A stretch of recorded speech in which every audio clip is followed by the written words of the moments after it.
Bismillahirrahmanirrahim. Alhamdulillahirabbil alamin. Wassalatu wassalamu ala asyrafil anbiya'i wal mursalin sayyidina Muhammadin wa ala alihi wa ashabihi wa man tabi'ahu bi ihsanin ila yaumiddin. Allahumma salli wa sallim wa barik ala sayyidina Muhammad wa ala ali sayyidina Muhammad kama sallaita wa sallamta ala sayyidina Ibrahim wa ala ali sayyidina Ibrahim fil alamin innaka Hamidum Majid. Amma ba'd. Insyaallah kita lanjutkan kajian fikih syarah matan Safinatun Najah. Kita masuk pada pembahasan faslun fi ma yahrumu 'alal muhdits, halaman 124. Faslun fima yahrumu 'alal muhdits, perkara-perkara yang haram dilakukan oleh orang yang berhadas, baik hadas kecil maupun hadas besar. Qala al-muallif rahimahullah, faslun, fasal, man intaqada wudu'uhu haruma 'alaihi arba'atu asya'. Barang siapa yang wudu'nya batal, haruma alaihi arba'atu asya', maka haram atau terlarang baginya melakukan 4 hal. Yang batal wudunya tidak boleh melakukan 4 perkara.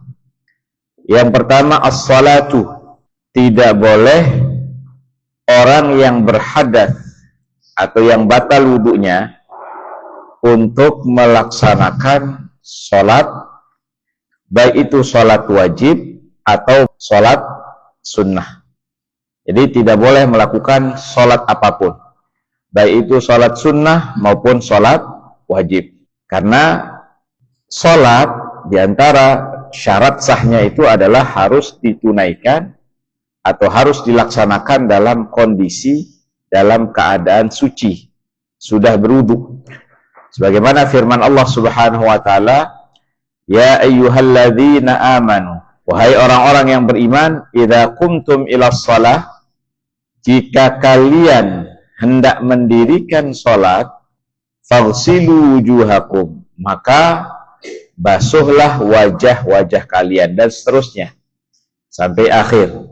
Jadi ayat ini menunjukkan bahwasanya wudu atau berwudu merupakan syarat sahnya salat. Nah, orang yang tidak berwudu tidak boleh melakukan sholat. Kalaupun mereka sholat, maka sholatnya tidak sah.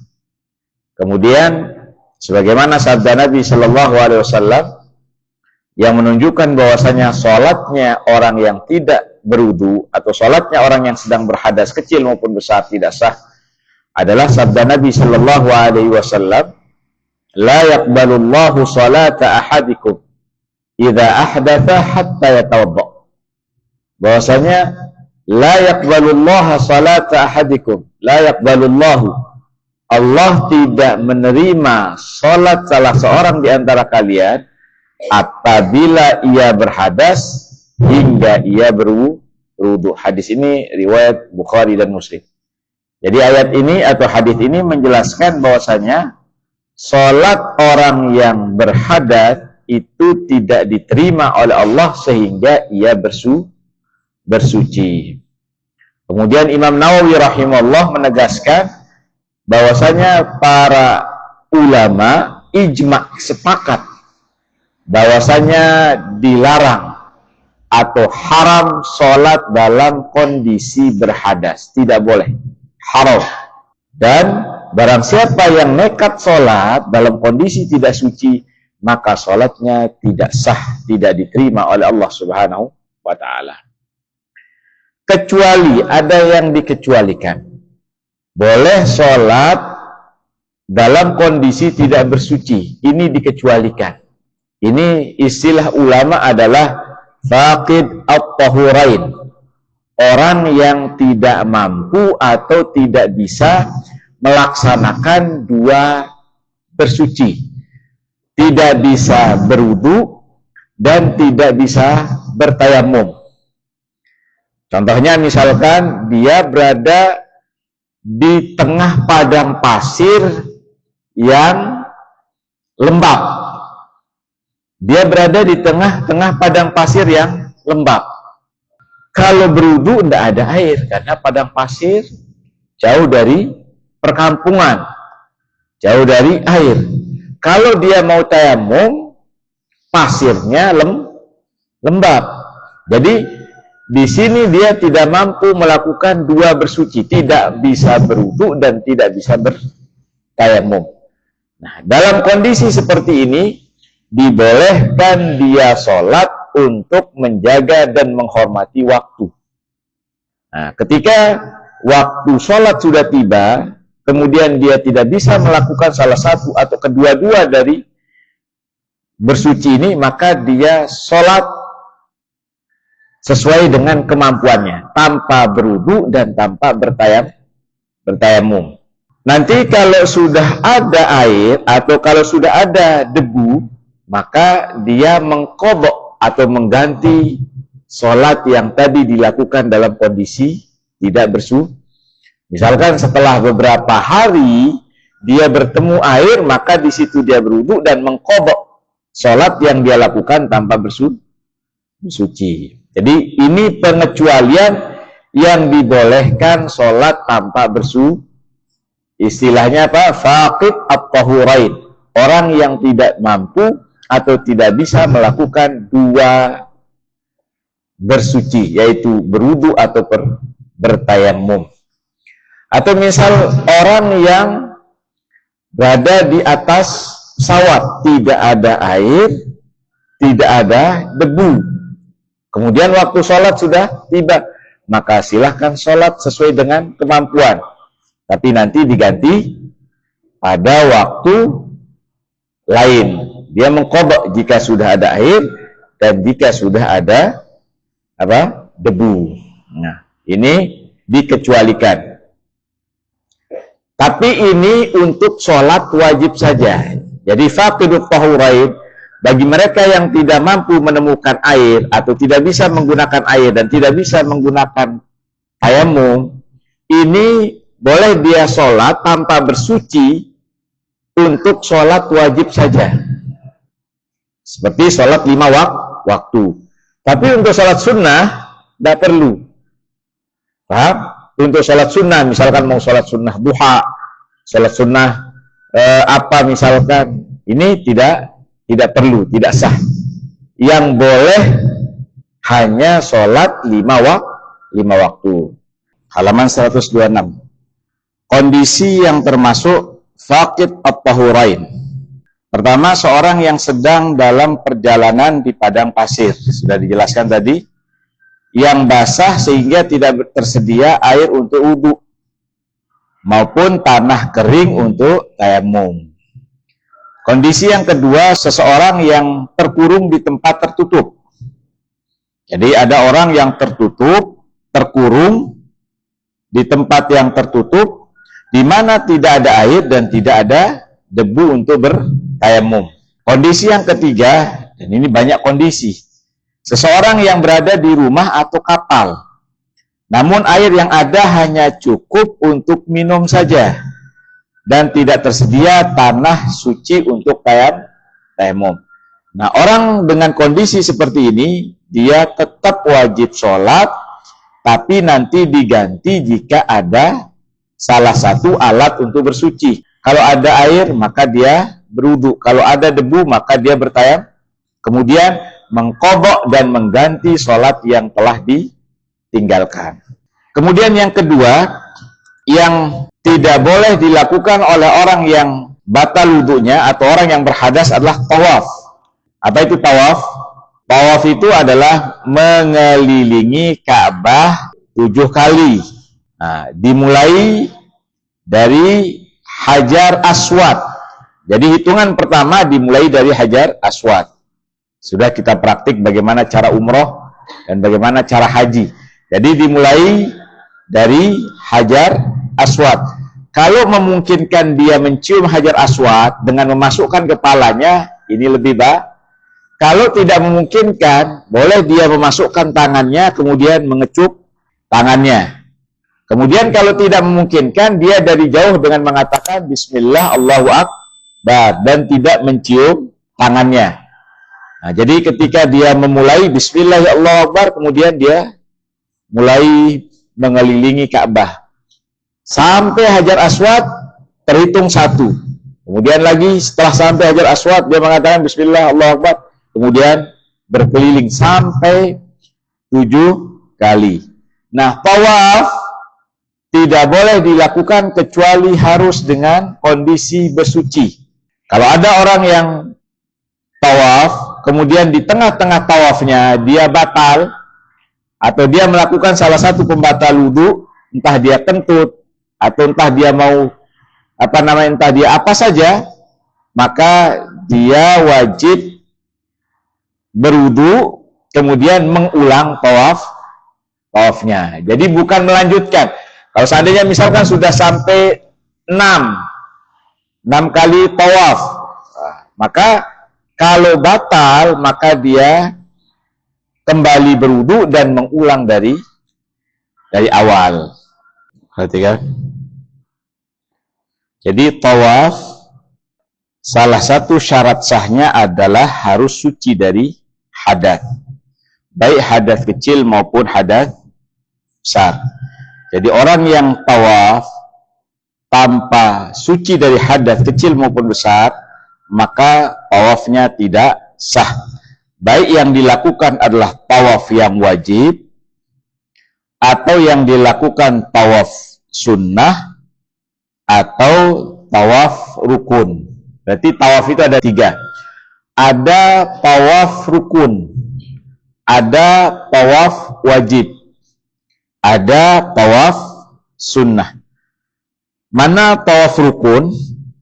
Tawaf rukun adalah bagian dari haji atau umroh. Namanya tawaf ifadah, atau orang yang ingin menunaikan umroh. Kemudian setelah dia ihram sampai ke Baitullah Al-Haram, maka di situ dia tawaf rukun umroh. Jadi tawaf rukun bila ditinggalkan, maka ibadah umroh maupun ibadah hajinya tidak sah. Tidak ada pengganti kecuali harus melakukannya. Jadi ada namanya tawaf rukun, yaitu tawaf ifadah bagi orang yang berhaji atau orang yang berumroh. Kemudian yang kedua, tawaf wajib. Tawaf wajib ini seperti tawaf kudum. Jadi baru datang, tawaf kudum ini artinya bagi orang yang baru datang kota Mekah. Nah, menurut mazhab Syafi'i, tawaf kudum ini hukumnya sunnah, tetapi menjadi wajib jika seseorang bernazar untuk melakukannya.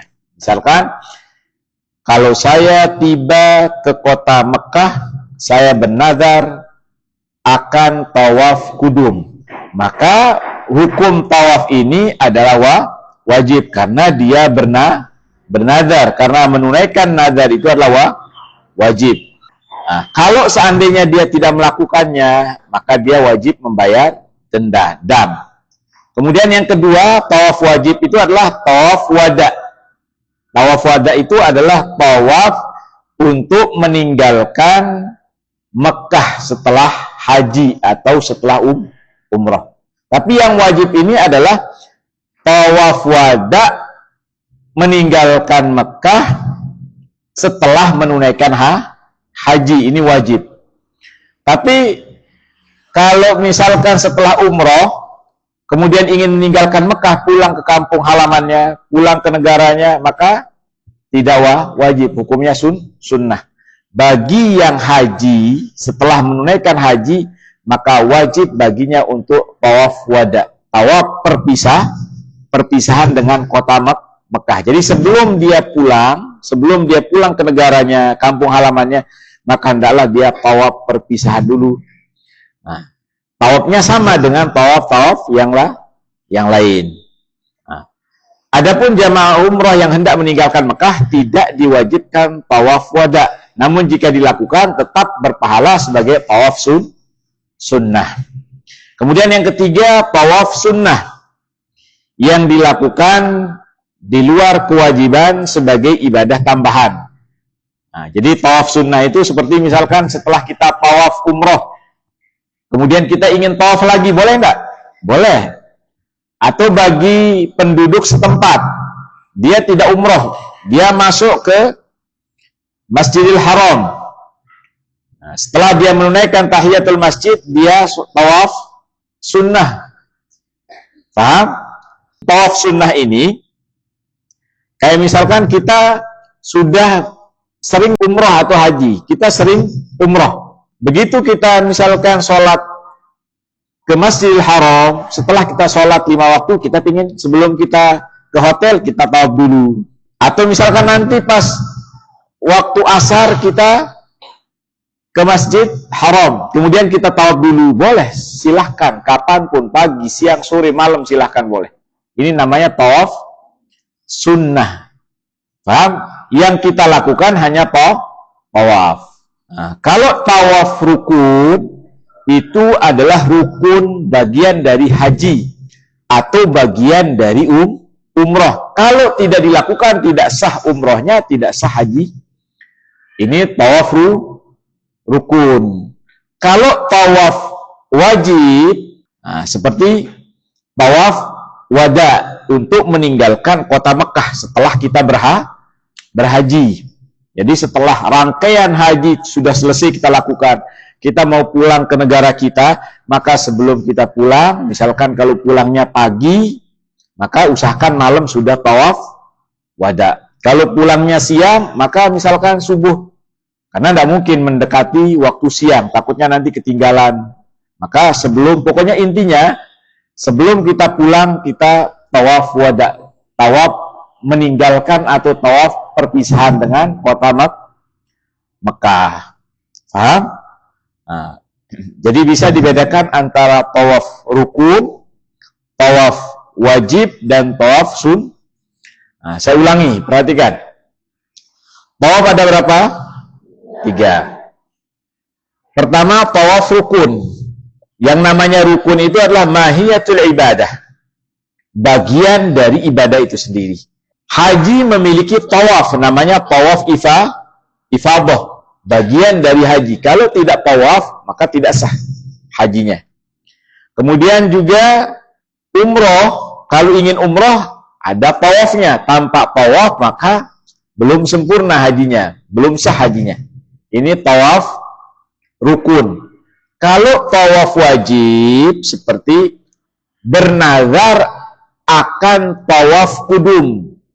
Apa tawaf kudum? Kedatangan ke kota Mekah. Kalau saya sudah tiba kota Mekah, maka saya bernazar akan tawaf. Pada hukum asal tawaf kudum itu dalam mazhab Imam Syafi'i hukumnya sunnah.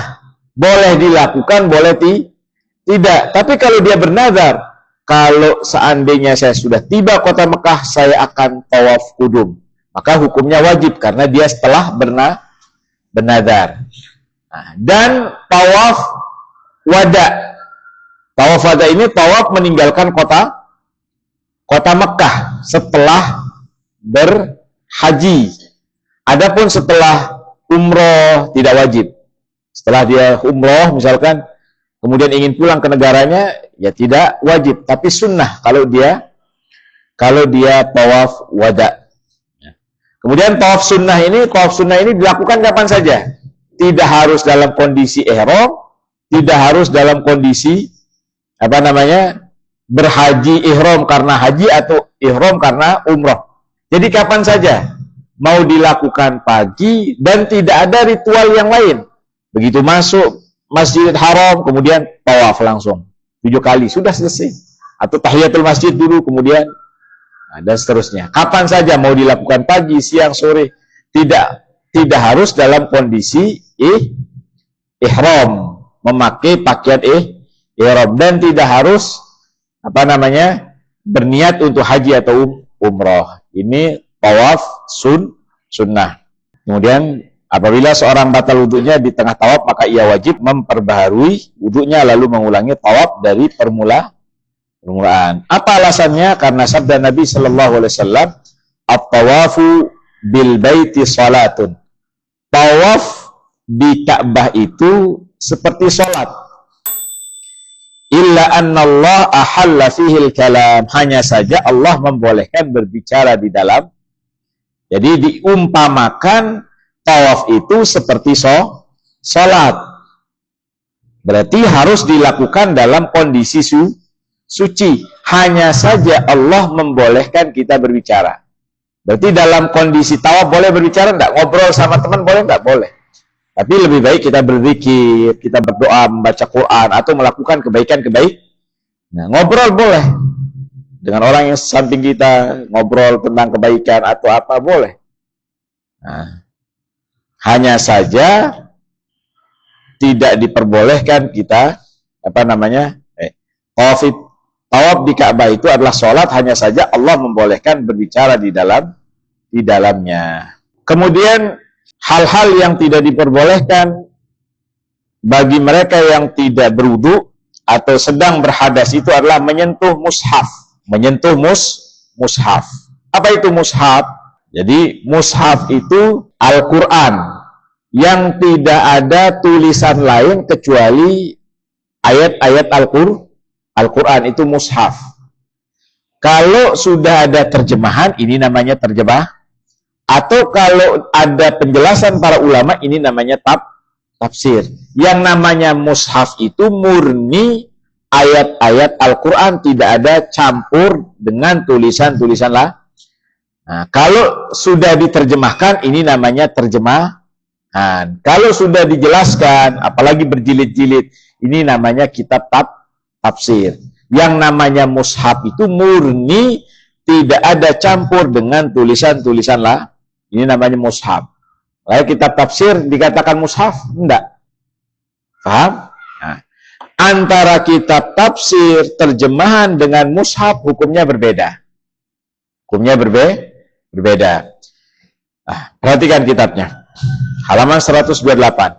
Hal-hal yang tidak dibolehkan bagi mereka yang berhadas atau belum bersuci adalah menyentuh mushaf. Jadi dalam mazhab Imam Syafi'i, orang yang berhadas, baik hadas kecil maupun hadas besar, ini diharamkan menyentuh Al-Quran. Ingat, haram berarti dosa besar, jangan diremehkan. Jangan coba-coba melakukan, karena ini kalau kalian lakukan setiap saat, pagi, siang, sore, dan selama 1 pekan, selama 6-7 hari, ini kan dosa banyak sekali numpuk. Jadi jangan remehkan, ini haram. Haram itu berarti yu'aqab ala fa'ilihi, orang yang melakukannya akan diiqab, akan diberikan siksa oleh Allah Subhanahu wa ta'ala.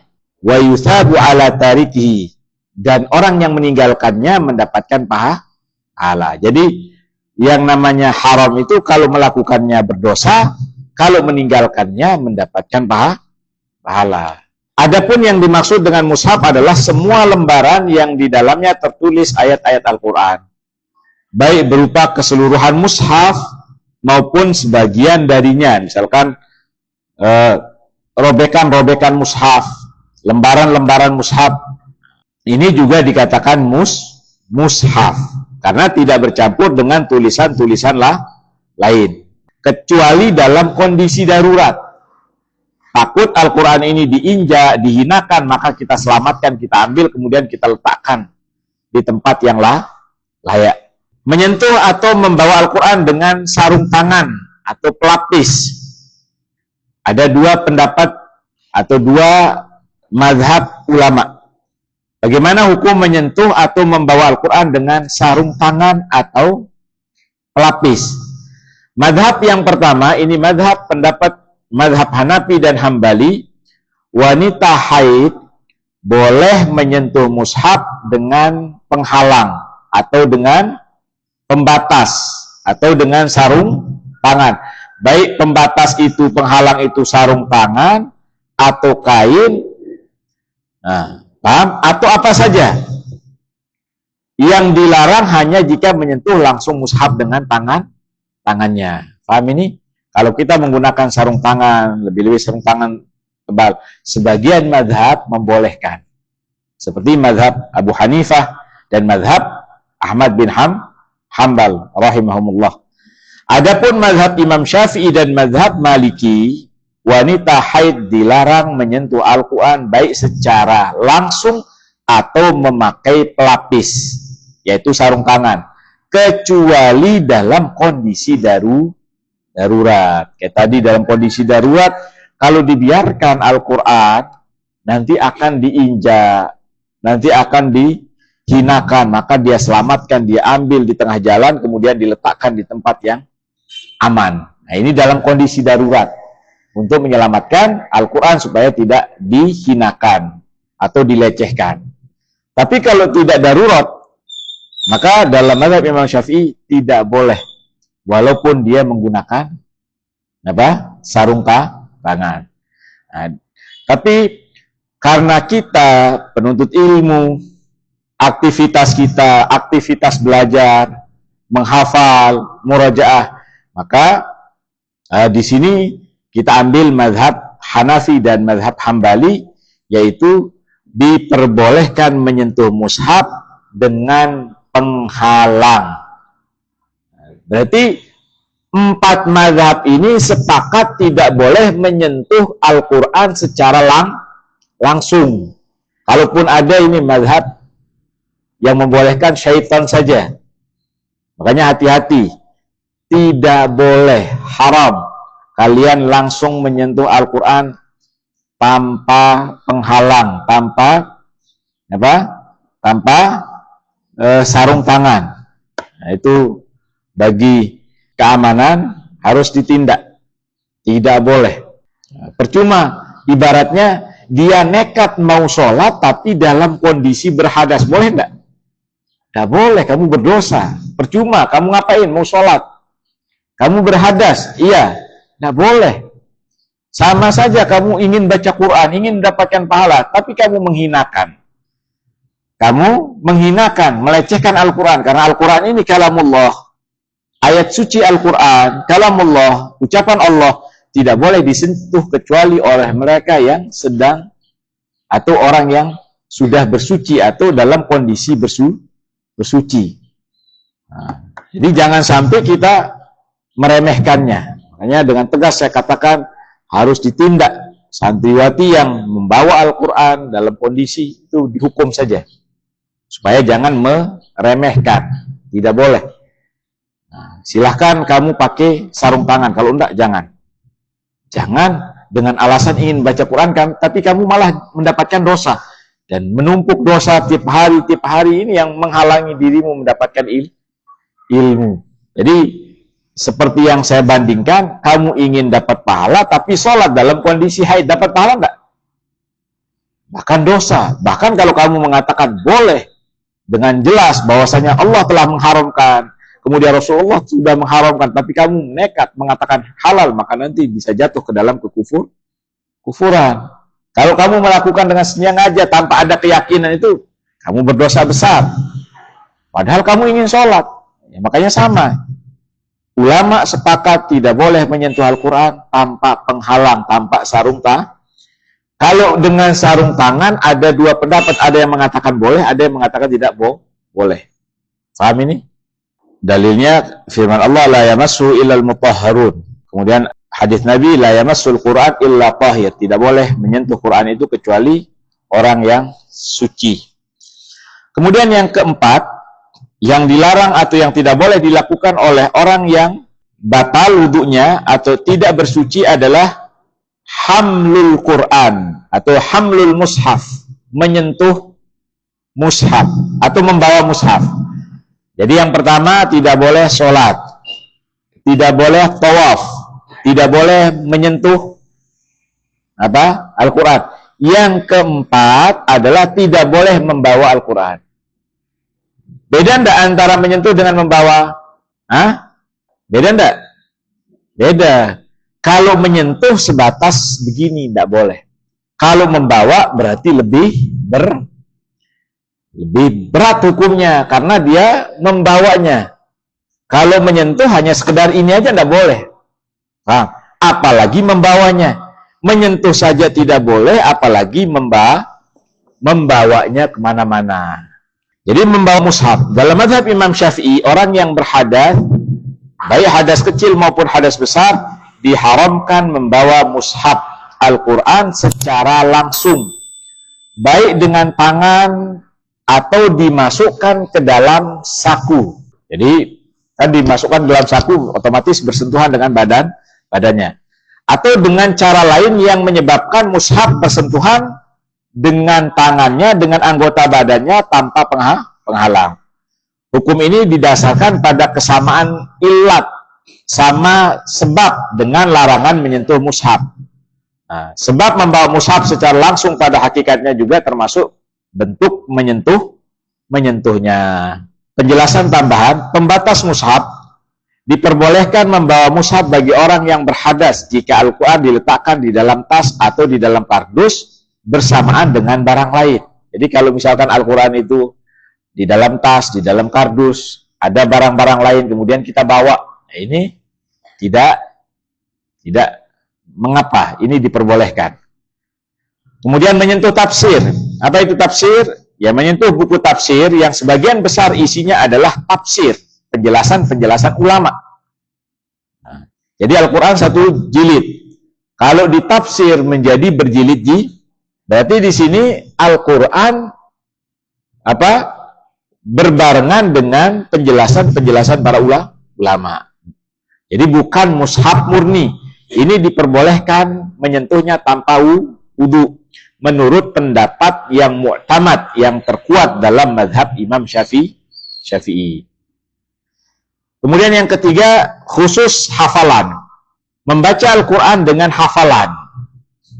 Tidak menyentuhnya, tidak membawanya. Dia membaca Al-Quran dengan hafalannya.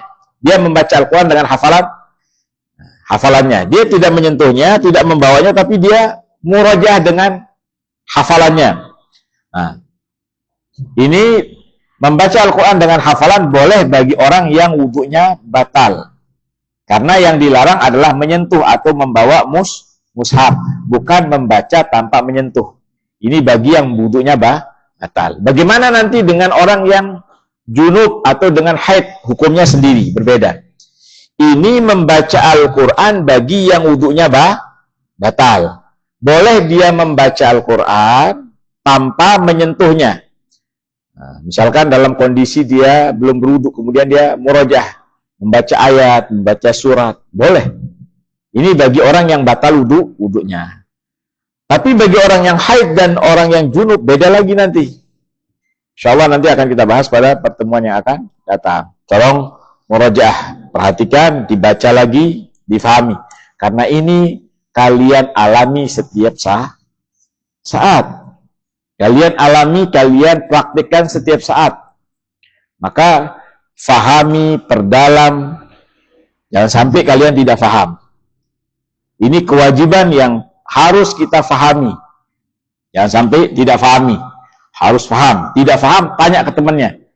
Wajib kita faham masalah ini.